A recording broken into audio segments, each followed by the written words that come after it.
Hello दोस्तों, YouTube channel को subscribe कर ले, क्लिक बेल आइकन को प्रेस कर दे ताकि नोटिफिकेशन आपको मिलते रहे जेआईबी, सीआईबी और बैंक प्रमोशन के संबंध में। जेआईबी का अकाउंटिंग एंड फाइनेंस और bankers question bank set number 1 है। यहाँ पे स्टार्ट करने से पहले आपको बता दूं कि जहाँ पे एग्जाम अभी बहुत कम दिन बचा है, जो जेआईबी का हमारा शॉर्ट टर्म पासिंग कोर्स है, सबसे बढ़िया कोर्स है।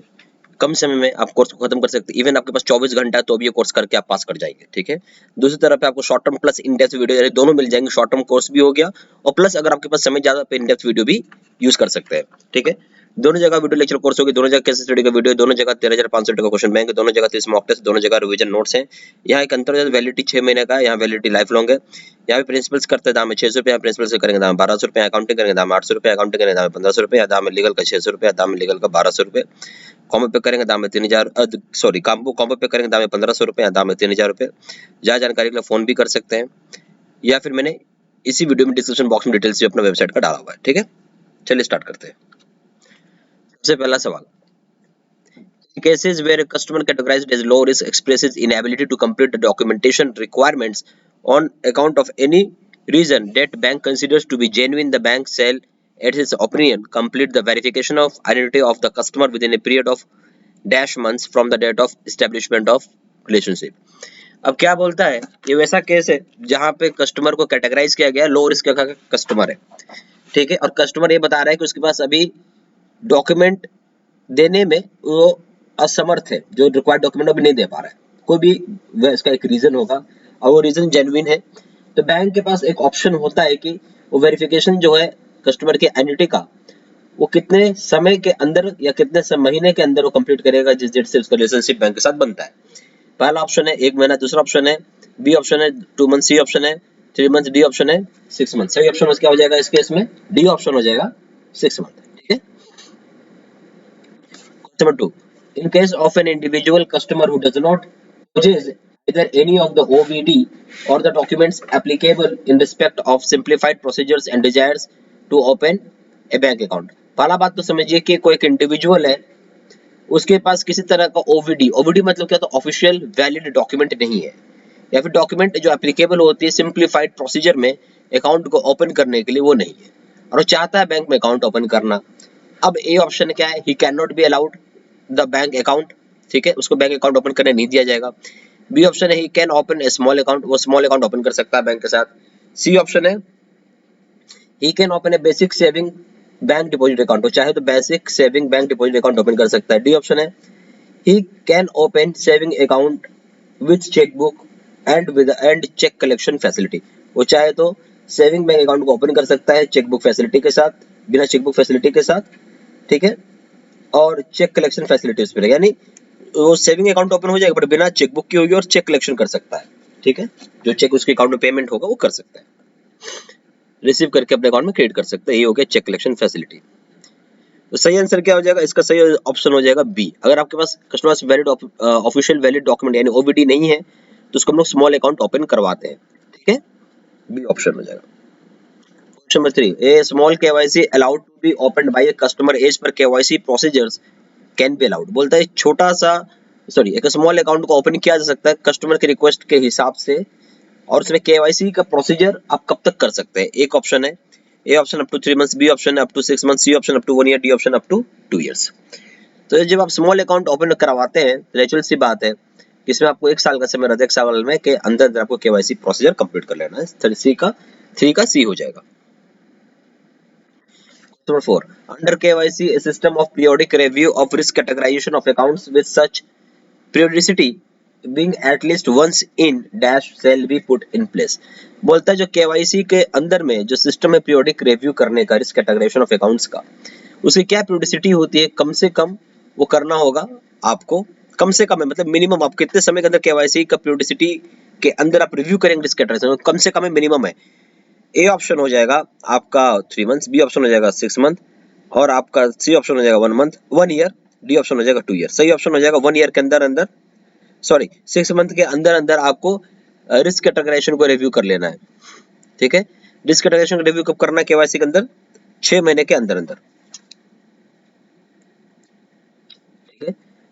Question number 5, periodic updation of proof of identity, proof of address of the customer shall be carried out by the banks under KYC at least once in every dash years from medium risk customers from the date of opening of account last verification under KYC।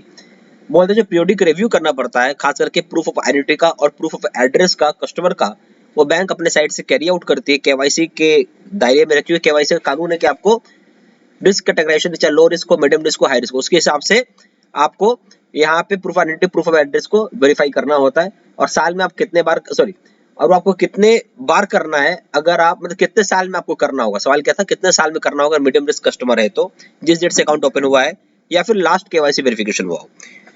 A option है 2 years, B option है 5 years, C option है 8 years, D option है 10 years. तो सही option क्या हो जाएगा इस केस में? सही ऑप्शन हो जाएगा 8 इयर्स। ठीक है, 8 इयर्स यानी सी ऑप्शन हो जाएगा। Question number 6, periodic updation of proof of identity and proof of address of the customer shall be carried out by the banks under KYC at least once in every dash years for high risk customers from the date of opening of account last verification under KYC। बोलते हैं periodic updation किया जाता है proof of identity और proof of address का उस तरह के कस्टमर जो बैंक में हाई रिस्क कैटेगरी में आते हैं, जिस डेट से अकाउंट ओपन किया हो चाहे लास्ट वेरिफिकेशन किया हो केवाईसी में। तो पहला ऑप्शन है ए ऑप्शन है आपका 2 इयर्स, बी ऑप्शन है 5 इयर्स, सी ऑप्शन है 8 इयर्स, डी ऑप्शन है 10 इयर्स। सो सही ऑप्शन क्या हो जाएगा इस केस में? 2 इयर्स। ठीक है, 6 का हो जाएगा 2 years. Question number 7, periodic updation of proof of identity and proof of address of the customer shall be carried out by the banks under KYC at least once in dash every years, once in every dash years for low risk customers and from the date of opening of account last verification under KYC। बोलिए periodic updation जो की जाती है proof of identity proof of address जो customer को होता है जो कैरी आउट करती है बैंक केवाईसी के दायरे में, आपको अगर लो रिस्क कस्टमर है तो कितने साल के अंदर करना है, जिस डेट से अकाउंट ओपन होता है चाहे जो लास्ट वेरिफिकेशन होगा केवाईसी के हिसाब से। ए ऑप्शन है 2 इयर्स, बी ऑप्शन है 5 इयर्स, सी ऑप्शन है 8 इयर्स, डी ऑप्शन है 10 इयर्स। जो सही ऑप्शन हो जाएगा इस केस में वो क्या हो जाएगा? अगर लो रिस्क कस्टमर है तो 10 साल में आपको करना है, यानी डी ऑप्शन सही है। ठीक है, यहाँ क्या हो जाएगा? D option. Question number 8, in existing accounts where the KYC requirement has not been fulfilled by the customers the option of partial freezing only credit no debit shall be exercised by the bank after giving due notice of months followed by a reminder of further of dash to the customers to comply KYC requirement। बोलता है जो existing account है KYC requirement का उसके हिसाब से बोला कि कोई कस्टमर ने फुलफिल नहीं किया हो तो यहाँ बैंक के पास ऑप्शन होता है कि पार्शियल फ्रीजिंग करेगा, जिसके तहत ये मतलब हो गया कि जो पैसा क्रेडिट होना तो क्रेडिट हो जाएगा पर पैसा निकलेगा नहीं, अकाउंट से डेबिट नहीं होगा। ये बैंक एक्सरसाइज कर सकती है और तब करती है जब ड्यू नोटिस बैंक एक बार सर्व कर देती है, रिमाइंडर दे देती है। तो कितने पीरियड में ये करना होता है और उसका फिर से एक रिमाइंडर, अगला रिमाइंडर कितने पीरियड में जाएगा कस्टमर को ताकि वो कंप्लाई कर सके केवाईसी रिक्वायरमेंट के हिसाब से। A option 1 month and 1 month, B option है 2 month 3 month, D option 3 month 3 month, C option है 6 मंथ 3 मंथ। तो इसका जो सही ऑप्शन हो जाएगा वो क्या हो जाएगा? सी 3 मंथ 3 मंथ। ठीक है, यानी पहला नोटिस जाएगा 3 महीने पे, दूसरा नोटिस जाएगा 3 महीने पे। सही ऑप्शन हो जाएगा सी। Question number 9. In existing accounts where KYC requirement has not been fulfilled by customers, all debits and credits shall be disallowed after dash months of use of the option of partial freezing। बोलते हैं जो existing account होता है जहाँ पे KYC requirement को पूरी तरीके से फुलफिल्ड नहीं किया गया कस्टमर के द्वारा, सारा डेबिट और सारा क्रेडिट जो है वो डिसअलाउ कर दिया जाता है। ठीक है, क्या कर दिया? डिसअलाउ कर दिया। आफ्टर कितने महीने के बाद? अगर यहाँ पे पार्सल फ्रीजिंग का ऑप्शन यूज किया हुआ हो तो। ए ऑप्शन है 1 मंथ, बी ऑप्शन है 2 मंथ, सी ऑप्शन है 3 मंथ, डी ऑप्शन है 6 मंथ। तो सही ऑप्शन हो जाएगा इस केस में डी, क्या हो जाएगा? 6 months. Okay, question number 10, bank shall at their option open a dash bank account of a foreign student on the basis of his or her passport with visa immigration endorsement bearing the proof of identity and address in the home country together with a photograph and letter offering admission from the educational institution in India। बोलता है bank जो होगा उनके पास option है कि वो open कर सकते हैं यहाँ पे बैंक अकाउंट जो फॉरेन ओपन क्या कर सकते हैं? Dash bank account. किस तरह का बैंक अकाउंट वो पूछ रहा है, किस तरह का बैंक अकाउंट एक फॉरेन स्टूडेंट यहाँ पे ओपन कर सकता है, जहाँ उसका बेसिस क्या है? पासपोर्ट, जहाँ पे वीजा और इमिग्रेशन एंडोर्समेंट लगा हुआ है, जो कि प्रूफ ऑफ आइडेंटिटी और प्रूफ ऑफ एड्रेस जिस होम कंट्री का दोनों पासपोर्ट बताता है।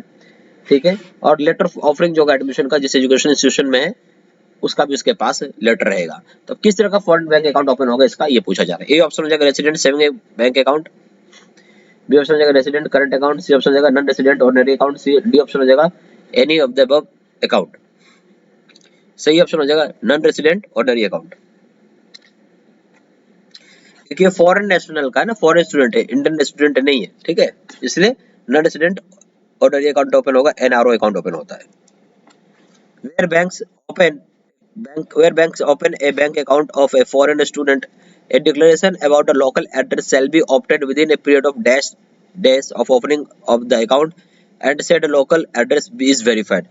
बोलते जब कभी भी अकाउंट जो है फॉरेन स्टूडेंट का ओपन किया जाता है बैंक अकाउंट, तो जो एड्रेस है, लोकल एड्रेस जो डिक्लेरेशन किया जा रहा है उसको ऑब्टेन किया जाता है कितने दिन के अंदर अंदर, और उस एड्रेस को वेरीफाई करवाया जाता है। ए ऑप्शन है 15 दिन, बी ऑप्शन है 30 डेज, सी ऑप्शन है 60 डेज, डी ऑप्शन है 6 मंथ्स, ठीक है, डी ऑप्शन है।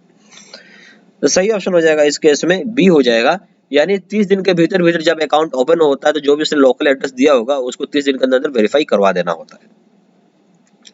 Question number 12, where banks open bank account of a foreign student pending the verification of local address, account shall be operated with a condition of allowing foreign remittances not exceeding dash or equivalent into the account and a cap of dash on aggregate in the same। बोलते जो bank account होता है जो open किया जा रहा है foreign student का, जो कि पेंडिंग होगा वेरिफिकेशन के लिए लोकल एड्रेस में, अकाउंट को ऑपरेट किया जाता है इस कंडीशन पे जहां अलाउ किया जाएगा फॉरेन रेमिटेंसेस को जो कि एक्सीड नहीं करे, कितने से ज्यादा नहीं करेगा, या फिर कितने इक्विवेलेंट होगा अकाउंट में, जहां कैप लगा हुआ है, जो कि कैप लगा हुआ है, यानी मैक्सिमम कितना अमाउंट होगा उस चीज का। ए ऑप्शन हो जाएगा $500 रुपीज 25,000, बी ऑप्शन हो जाएगा रुपीज 10,000 और रुपीज 50,000 हो जाएगा, सी ऑप्शन है $15,000 रुपीज 75,000, डी ऑप्शन हो जाएगा $20,000 रुपीज हो जाएगा 1 लाख। तो क्या होगा इस केस में सही ऑप्शन? इस केस में सही ऑप्शन हो जाएगा आपका बी। बी का क्या मतलब है, $10,000 हो जाएगा और 50,000 का यहाँ पे कैप लगा रहेगा। रेमिटेंस आप $10,000 का कर सकते हैं और जो कैप होगा वो 50,000 रुपए तक का कैप होगा, यानी B option. Question number 13. Under KYC, banks are required to maintain all necessary records of transaction between the bank and the customers, both domestic and international, for at least dash from the date of transaction। बोलते जो KYC का जो दायरा है तो bank को जरूरी है कि मेंटेन करेगा सारा का सारा नेसेसरी रिकॉर्ड्स जो ट्रांजेक्शन का होता है बिटवीन बैंक और कस्टमर के बीच में, जहां दोनों डोमेस्टिक और इंटरनेशनल के होंगे, और कम से कम एटलीस्ट कितना, किस डेट ऑफ ट्रांजेक्शन से क्या मेंटेन करना है, आपको डेट ऑफ ट्रांजेक्शन से बता रहा है। बैंक को केवाईसी के तहत सारा नेसेसरी रिकॉर्ड्स को मेंटेन करना पड़ता है ट्रांजेक्शन के जो बैंक और कस्टमर के बीच में होगा, चाहे डोमेस्टिक हो चाहे इंटरनेशनल हो। ए ऑप्शन हो जाएगा यहाँ पे 2 इयर्स, बी ऑप्शन हो जाएगा 3 इयर्स, सी ऑप्शन हो जाएगा 5 इयर्स, डी ऑप्शन हो जाएगा 10 इयर्स। सही ऑप्शन क्या हो जाएगा 5 years, C option. Question number 14. Under KYC, banks are required to preserve the records pertaining to the identification of the customer and their address obtained with while opening the account and during the course of business relationship for at least days after the business relationship is ended। बोलता है कि जो KYC जो कानून है उसके तहत में बैंक को जरूरी की रिकॉर्ड्स जो है आइडेंटिफिकेशन ऑफ कस्टमर्स और उसका एड्रेस के ऊपर जरूरी की प्रिजर्व करके रखेगा जब से अकाउंट ओपन हुआ है कस्टमर का, और जो कोर्स ऑफ रिलेशनशिप रहा है उसमें, और कब तक रखना पड़ेगा वो पूछा जा रहा है, अगर बैंक के साथ उसका रिलेशनशिप खत्म हो गया तो। ए ऑप्शन है 2 इयर्स, बी ऑप्शन है 3 इयर्स, सी ऑप्शन है 5 इयर्स, डी ऑप्शन है 10 इयर्स। तो सही ऑप्शन क्या हो जाएगा इस केस में, आपको 5 इयर्स हो जाता है, सी ऑप्शन, ठीक है। क्वेश्चन 15 में आइए। Bank shall furnish to the director financial intelligence unit FIUIND referred to in the rule 3 of PML maintenance of records rule the cash transaction report of large size transaction।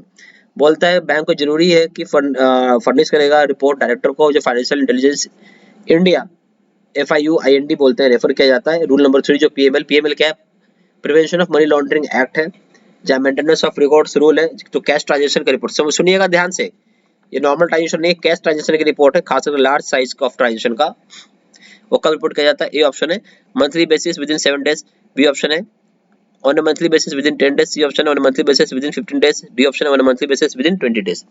सही option हो जाएगा C, on a monthly basis within 15 days, ठीक है। अच्छा, हमारे पास जो लोग चाहते हैं कि एकदम जल्दी जल्दी पास होना जाए, एग्जाम का समय बहुत कम बचा हुआ है, तो आप लोगों के लिए मान के चलिए 10 दिन है, 5 दिन है, या कल ही एग्जाम देने 24 घंटा ही बचा है, तो शॉर्ट टर्म पासिंग कोर्स बहुत ही हेल्पफुल होने वाला है आपको पास करवाने के लिए, ठीक है। और दूसरे साइड में हमारे पास का शॉर्ट टर्म कोर्स तो क्या रहेगा प्लस इन डेप्थ वीडियो। अगर समय ज्यादा हो 2 महीना 3 महीना का समय तो इन डेप्थ वीडियो भी यूज कर सकते हैं, और समय कम हो तो शॉर्ट टर्म यूज कर सकते हैं। दोनों जगह आपको वीडियो, यानी यहाँ 2 तरह का वीडियो कोर्स मिल जाएगा बेसिकली, यहाँ एक ही तरह का रहता है। वीडियो लेक्चर कोर्स होगा दोनों जगह, केस स्टडी का वीडियो है 13,000 का, 13,500 का क्वेश्चन बैंक दोनों जगह, 30 मॉक टेस्ट होगा दोनों जगह, रिवीजन नोट्स होंगे दोनों जगह। यहाँ वैलिडिटी हो जाएगी 6 महीना, वैलिडिटी हो जाएगी लाइफ लॉन्ग।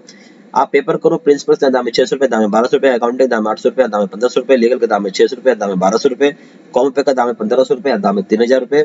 और किसी तरह का डाउट हो तो आप यहाँ पे फोन भी कर सकते हैं, ठीक है।